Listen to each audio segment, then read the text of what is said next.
In the dead of night, women cowered behind the marble walls of Caligula's Garden of Venus, trapped in rituals that stole their dignity, their freedom, and their very sense of safety. Some were forced to appear before the emperor, others punished for the smallest misstep, while guards carried out his cruel whims, threats of exile, mutilation, or even death always looming. Fear filled the air, thick and suffocating. Every whisper could doom a life, every glance invite torment. This was the world Caligula created, a secret palace of terror at the heart of Rome, where unchecked power, paranoia, and cruelty ruled without mercy. Families lived in constant dread. The city trembled at the rumors, and even the most loyal officials learned silence was the only shield against suffering. The horrors that unfolded inside those walls were so dark, so shameful, that Rome itself tried to wipe them from memory. Records were destroyed, witnesses silenced, and the Garden of Venus became a story the empire hoped would vanish forever. Yet the truth survived. In this documentary, we pull back the marble veil and reveal the terrifying things Caligula did inside his Garden of Venus. From the suffering of those trapped within, to the punishments that paralyzed an entire city, to the rare sparks of courage from those who endured, this is a story Rome tried to erase, but one that fear and history could never fully bury. The Garden of Venus was unlike any place in the Roman Empire. Conceived by Emperor Caligula, it sat in the heart of the capital, hidden behind walls of gleaming marble, surrounded by gilded halls, sculpted statues of gods and mythical heroes, and fountains that shimmered like liquid silver. Exotic plants from the farthest reaches of the empire were arranged to enchant the eye, but this beauty was a facade. Inside it was a realm of fear, secrecy, and absolute power, a place where the lives of those who served the emperor hung by a thread, and where terror ruled as fiercely as pleasure. Caligula himself was no ordinary emperor. By the time the Garden of Venus was completed, he had already established a reputation for cruelty, unpredictability, and obsession. Roman historians such as Suetonius and Cassius Dio described him as a ruler capable of extreme acts of generosity followed by acts of cruelty, moments of profound insight overshadowed by shocking depravity. The garden, then, became a reflection of his mind, extravagant, carefully ordered, yet filled with hidden horrors, where beauty and brutality coexisted. Inside the marble corridors and golden halls, women, some of noble birth, others selected from influential families, were compelled to serve the emperor in ways that defy comprehension. Suetonius writes of women being forced into what he called indecent spectacles, ceremonies designed to entertain the emperor at the expense of their dignity. Some were paraded before him during private banquets. Others were punished for trivial infractions, punished in ways that remain only partially recorded but hint at unimaginable suffering. Every act was a reminder of the emperor's absolute power, and no one, not even Rome's most loyal officials, could safely challenge it. The psychological weight on these women was immense. Silence was essential. Even a misstep, a nervous glance, a stuttered word, a hesitation could trigger Caligula's wrath. Guards, chosen for their loyalty and cruelty, enforced the emperor's commands without question. Ancient accounts suggest that punishment ranged from public shaming to beatings, and in more extreme cases, exile, mutilation, or even death. In this palace, fear was constant. Every whisper, every movement, every glance carried consequences. It was a world in which the ordinary rules of law, morality, and decency were suspended entirely. The garden's design amplified this terror. Long marble corridors echoed footsteps, gilded halls reflected every movement, and secluded chambers allowed Caligula to carry out punishments in secrecy. Fountains, statues, and ornamental features were silent witnesses to suffering. Even the most beautiful rooms were instruments of control, reminding the occupants that luxury existed alongside danger, and that the emperor's whim could transform a paradise into a prison in a moment. Beyond the garden, the city of Rome lived under the shadow of this terror. Families of those trapped inside the palace lived in constant dread. Rumors spread like wildfire, and the unknown fate of loved ones haunted households for weeks.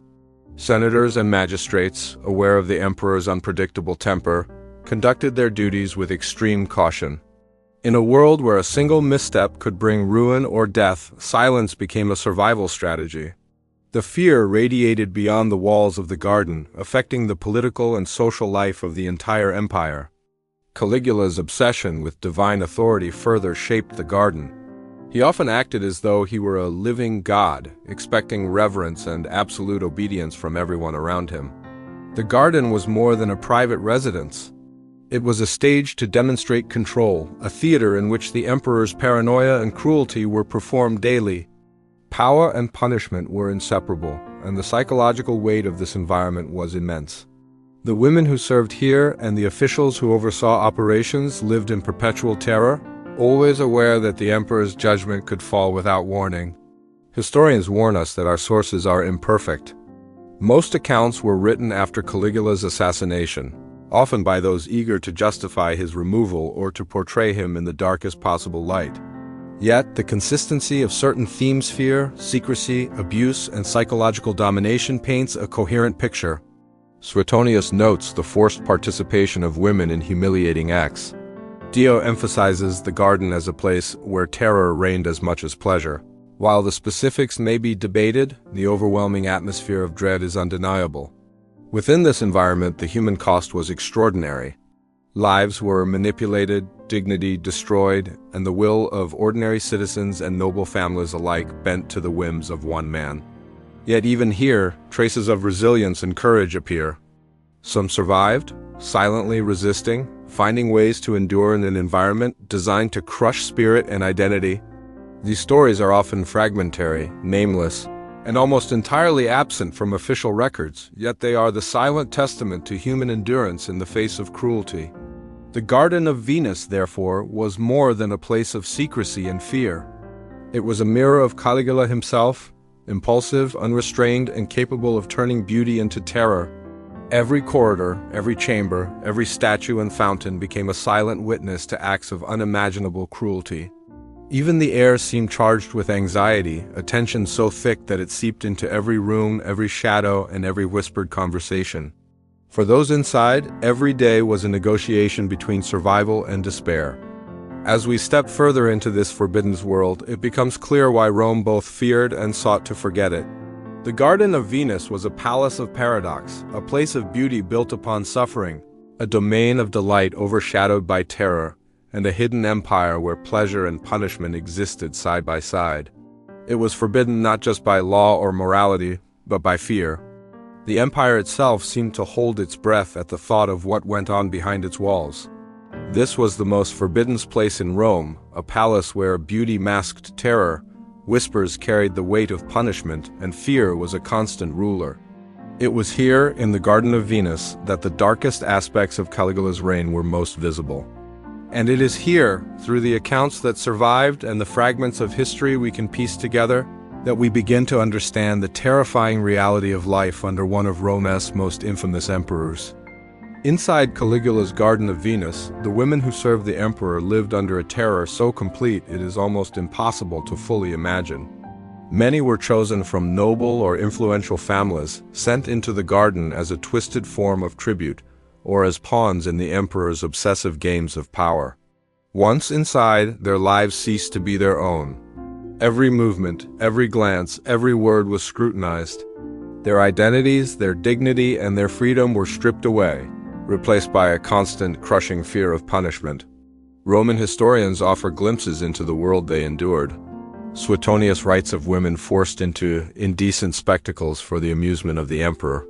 Cassius Dio speaks of public and private ceremonies in which women were displayed as objects, reduced to instruments of control and humiliation. While the historical records are fragmented and sometimes veiled in euphemism, the emotional truth is unmistakable. The garden was a prison of terror, and these women were its captives. Imagine being woken in the dead of night, summoned to perform for a ruler who could turn delight into horror in a single instant. Some women were paraded through gilded halls before the emperor and his closest guards, forced to participate in ceremonies designed to display his absolute authority. They were objects of curiosity, of desire, and of fear. Any hesitation could be interpreted as defiance. Any faltering glance could trigger punishment. In this environment, silence became a shield and obedience a survival strategy. Punishments were as varied as they were terrifying.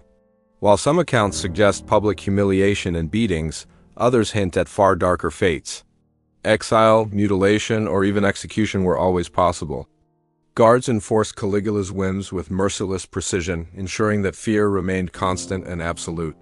The women could trust no one, for even their caretakers and attendants might carry news of disobedience to the emperor or become agents of his cruelty themselves. The psychological impact of this daily terror was immense. Each woman had to navigate a world where the smallest misstep could have catastrophic consequences. Sleep was elusive, for the sound of footsteps in the corridors might signal an emperor's inspection, a punishment, or the arrival of guards. Meals, conversations, even the act of moving through a room became acts of calculated survival. Every moment was a test, every interaction a potential threat. Families outside the garden lived under the shadow of the same fear. Mothers, fathers, and siblings of these women endured sleepless nights, haunted by the unknown. Would their daughters be returned intact? Would they survive the day's humiliations? Would they even live to see another sunrise? Rumors circulated throughout Rome, amplifying the terror and keeping the city in a state of anxious suspense. Even the senators and magistrates, tasked with governing and observing the empire, tread lightly. Fear extended beyond the garden, permeating the city itself. Caligula's obsession with divine power worsened the situation. He often treated himself as a god incarnate, and the women in the garden were expected to participate in rituals that reinforced this illusion. Some ceremonies required them to perform acts of ritualized submission, others forced them into elaborate, often humiliating entertainments designed to demonstrate the emperor's supremacy. These were not simple acts of pageantry, they were demonstrations of control, designed to instill fear in both participants and observers. The garden itself facilitated this cruelty. Hidden corridors allowed the emperor and his guards to monitor every movement without warning. Private chambers could be transformed into theaters of punishment in moments. Decorative features, statues, and mirrors served as silent witnesses to acts of humiliation and terror. Beauty was weaponized, serenity masked menace. The very environment was designed to erode confidence, to undermine dignity, and to keep the women in a constant state of psychological vulnerability. Some historians suggest that Caligula derived satisfaction not only from the women's forced compliance, but from their fear itself. Their suffering became a tool, a way to assert dominance not just over them, but over the entire court and the empire. The Garden of Venus was a place where human lives were instruments of power, where terror was a currency, and where obedience was bought with suffering. Yet even in this dark world, human resilience survived. Some women found subtle ways to endure, resisting the psychological oppression in quiet, almost invisible ways. A look exchanged with another, a whispered word of comfort, a secretive act of defiance, these became acts of courage. Though the records rarely name them, the fragments of history suggest that even in the face of unimaginable fear, survival was possible through ingenuity, patience, and quiet strength. The stories of these women remind us that the Garden of Venus was not simply a place of cruelty for cruelty's sake.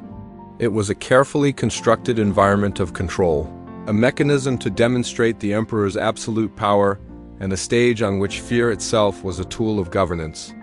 Every ceremony, every punishment, every enforced act of submission reinforced the same lesson. The emperor's will was law, and those who entered his domain were at his mercy. Even the architecture of the garden contributed to this terror. Marble corridors amplified footsteps, making the approach of guards or the emperor itself an auditory signal of imminent danger. Mirrors reflected every motion, creating a sense that no action went unnoticed. Hidden alcoves allowed for observation or punishment without warning. The women lived constantly aware of being watched, a condition that magnified anxiety and reinforced submission.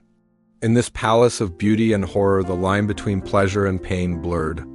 The Garden of Venus was not just a place, it was an experience, a daily reality in which the women's lives, their bodies, and their minds were instruments in the theater of Caligula's obsession. Their suffering was public, private, ceremonial, and intimate, yet always orchestrated to remind them that survival depended on total compliance. The emotional and psychological impact on these women cannot be overstated. Some historians argue that the fear, humiliation, and constant threat of punishment left long-lasting scars, not only for those inside the garden, but for the empire itself. The stories that survive, fragmented, biased, and filtered through fear give us a glimpse into lives lived in perpetual terror, where human dignity was weaponized and power was absolute. As we step further into this chapter of history, it becomes clear that the women of Caligula's garden were not merely victims, they were witnesses to one of the darkest corners of human ambition. Their lives illustrate the human cost of absolute power, the psychological weight of constant fear, and the ways in which a ruler's obsessions can warp an entire environment. The Garden of Venus, with its statues, fountains, and gilded halls, was beautiful, but beauty alone cannot erase horror. For the women trapped within, every day was a negotiation with terror. Every glance, every step, every breath carried the risk of punishment.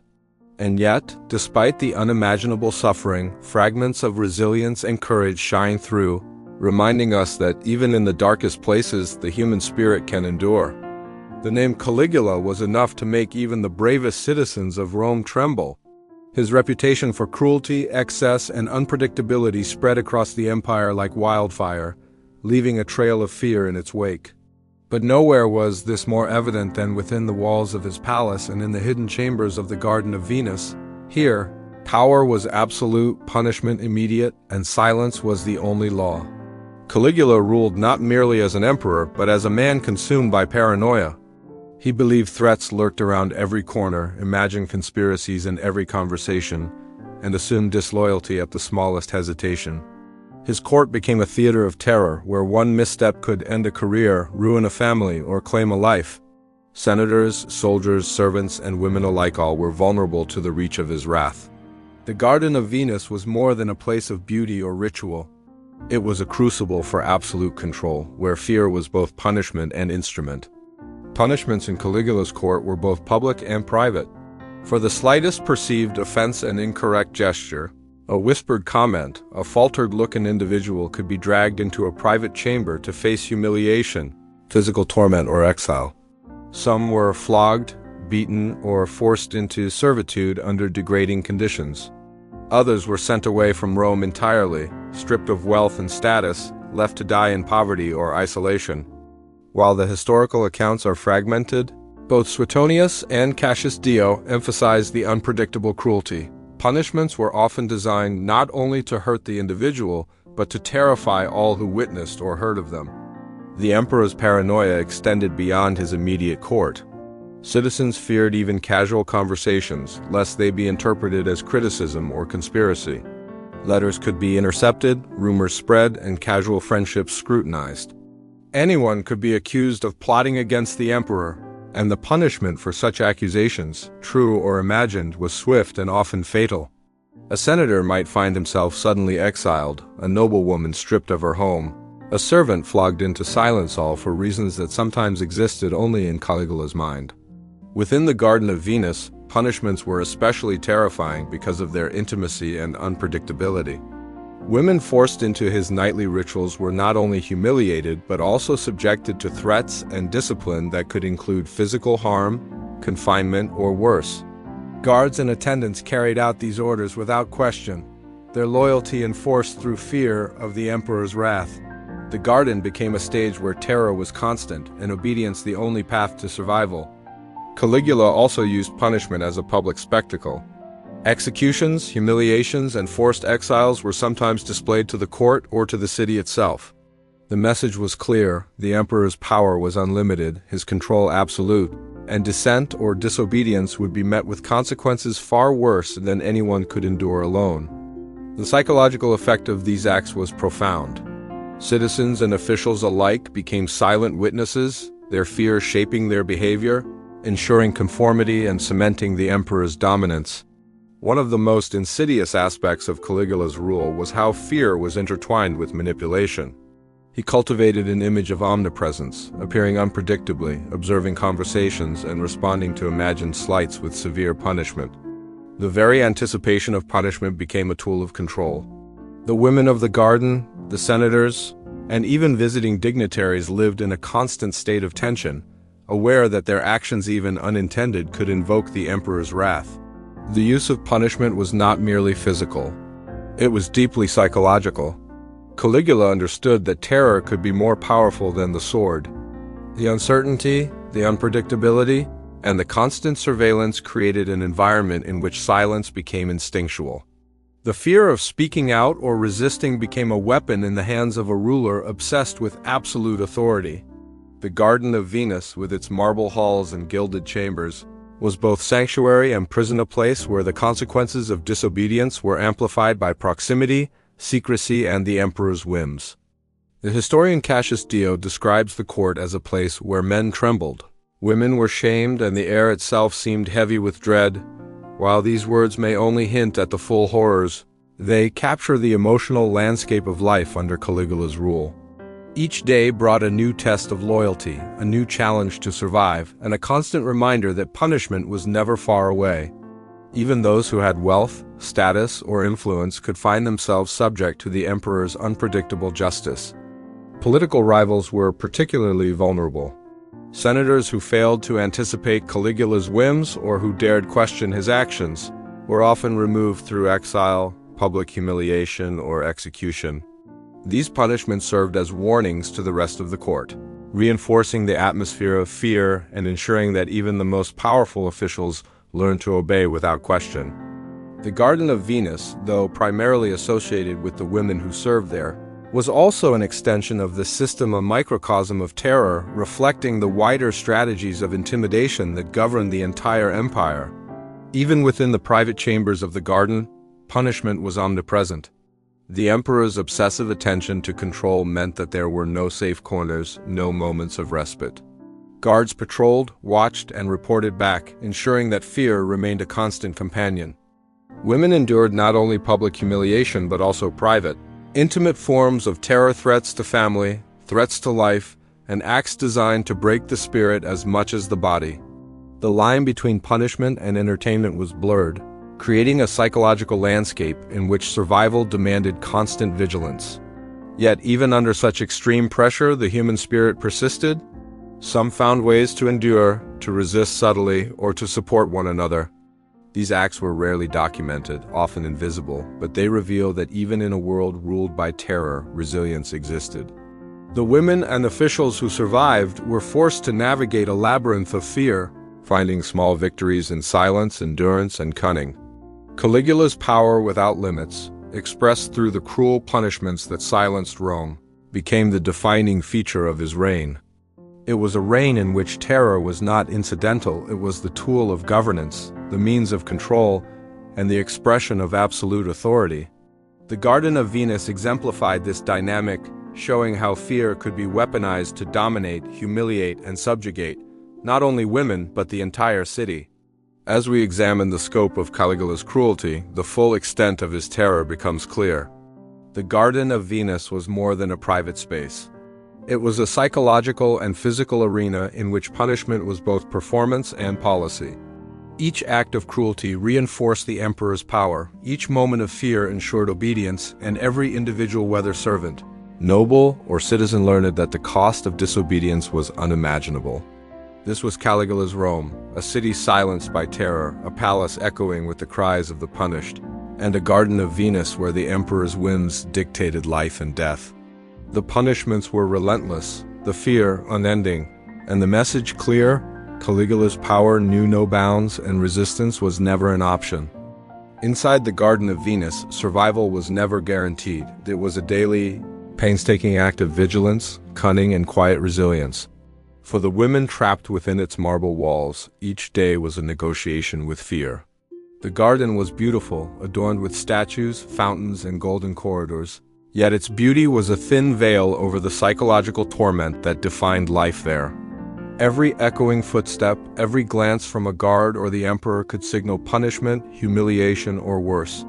To live in the garden was to exist in a state of constant dread. The women who endured this place became masters of subtlety. They learned to speak and move in ways that minimized risk, to mask fear with careful composure, and to make themselves appear obedient even when internally resisting. A glance shared between two women could be a lifeline, a fleeting moment of solidarity in an environment designed to isolate. A whispered word of encouragement could ignite a spark of hope, though it carried immense risk. In these small acts, we glimpse the human courage that persisted despite the terror surrounding them. Survival often depended on understanding the emperor's moods and anticipating his whims. Caligula's temper was volatile, his desires unpredictable, and his perception of loyalty and betrayal distorted by paranoia. A misstep in the garden could be fatal, but a carefully timed gesture of obedience or subtle flattery could mean the difference between life and humiliation. Women learned to read the smallest cues, the way Caligula's eyes lingered on a statue, the tone of a passing comment to navigate the treacherous labyrinth of power he had built. Psychological horror was the constant companion of everyone inside the garden. Fear was not only enforced through physical punishment, but through anticipation and uncertainty. Sleep was fragmented by nightmares of the emperor's gaze. Meals were eaten with caution, and conversations were measured to avoid the slightest perceived impropriety. The mind became a battlefield. Trust was scarce, vigilance was compulsory, and paranoia became a survival tool. Every whisper of dissent or resistance was silenced before it could take form, leaving the women to endure silently, cultivating resilience as an unseen act of defiance. Despite these challenges, some managed to retain fragments of autonomy and agency. Small acts of resistance, refusing to participate fully in rituals, helping another woman, or finding solace in private reflection became crucial for psychological survival. In the shadows of the garden, these women nurtured hidden networks of support, drawing strength from one another while keeping their courage invisible to the ever-watchful eyes of the emperor and his guards.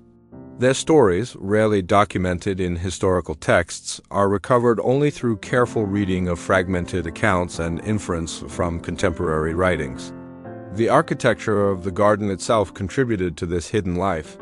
Marble corridors and gilded halls, while instruments of surveillance and intimidation, also offered secret alcoves and quiet spaces. Statues and fountains became more than decorative, they became shields, places to hide, or points of momentary reflection. Women learned to inhabit these spaces without drawing attention, using them as temporary sanctuaries to breathe, think, and regain strength before returning to the relentless demands of the day. Caligula's control was absolute, but the psychological resilience of those trapped within it became a subtle counterbalance. By cultivating patience, observation, and quiet defiance, the women could survive for months, even years.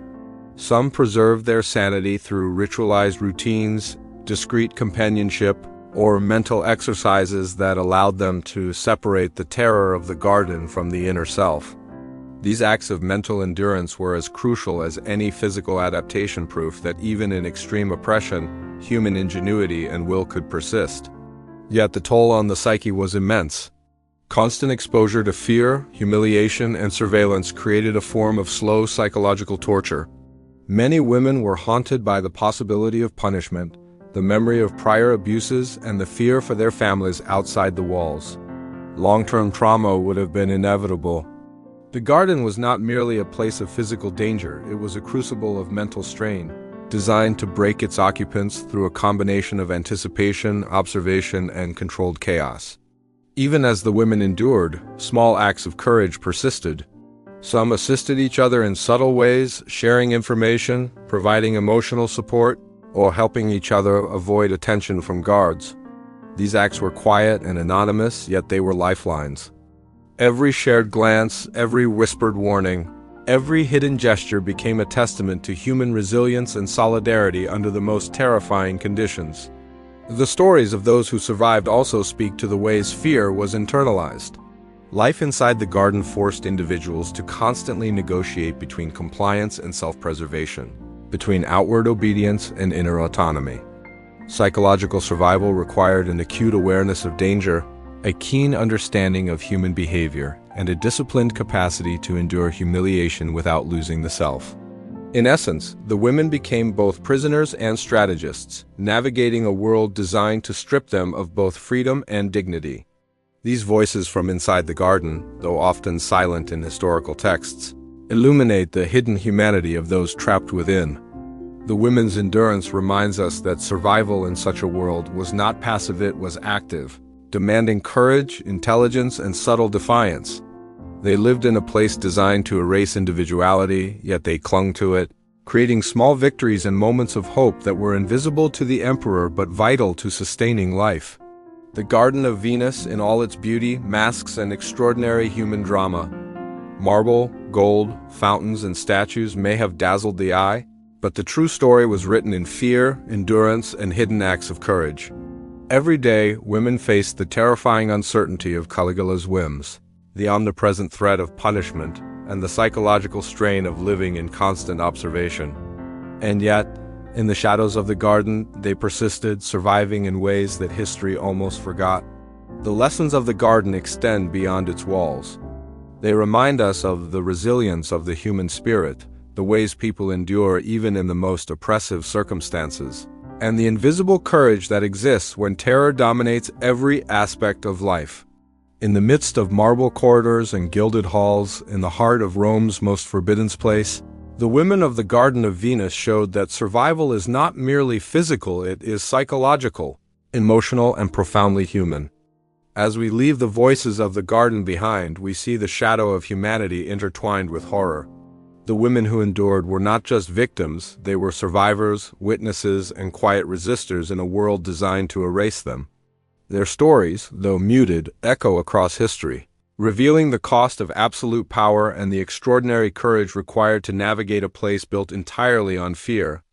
After Caligula's assassination in 41 CE, Rome was left to grapple with the aftermath of his reign, a world scarred by fear, cruelty, and whispered horrors that many could barely bring themselves to recount. The Garden of Venus, the palace where so many suffered, became a symbol of everything the city wished to forget. Its marble corridors, golden halls, and fountains had been silent witnesses to acts so terrifying that the empire's leaders felt compelled to erase them entirely. The Senate, fearing the lingering influence of the emperor's excesses and the political instability that might arise from public knowledge of the garden, took measures to obliterate evidence. Official records were destroyed or rewritten, leaving historians with only fragments and rumors. Any documents detailing the abuses, humiliations, or punishments that occurred inside the garden were purged. Witnesses were silenced through fear, exile, or coercion, ensuring that the true nature of Caligula's reign would remain hidden, at least in official history. Roman writers who survived the reign, such as Suetonius and Cassius Dio, approached the garden with caution. Even their accounts are fragmented, veiled in euphemism, and often filtered through fear or political bias. The true horrors, what the women endured, the psychological torment, the cruel punishments could not be fully recorded. To do so was to risk censure or worse, becoming a target of those still loyal to the remnants of Caligula's influence. And so, much of what we know today comes from whispers, fragments, and the careful reconstruction of events long suppressed.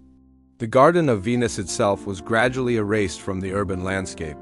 Buildings were repurposed, marble stones moved, statues removed. The aim was not merely to demolish a physical structure, but to obliterate memory. By removing the tangible evidence, Rome sought to bury the shame and terror associated with Caligula's rule. Generations later, historians would struggle to separate fact from rumor, as the garden's existence became both legend and cautionary tale, a forbidden chapter of the empire almost lost to time. Yet, despite these efforts to erase it, the memory of the garden persisted. The stories of fear, suffering, and hidden courage survived in the fragments of literature, in rumors passed through the streets, and in the whispered warnings of mothers to daughters, senators to sons. Even when silenced on official records, the human impact could not be entirely erased. The echo of lives constrained, terror endured, and dignity stripped remains a haunting testament to the consequences of unchecked power. The women who lived through the garden's horrors, though often anonymous in historical texts, were also living repositories of memory. Their survival, their whispered acts of resistance, and their endurance became subtle ways the garden's story continued, even in the face of systematic erasure.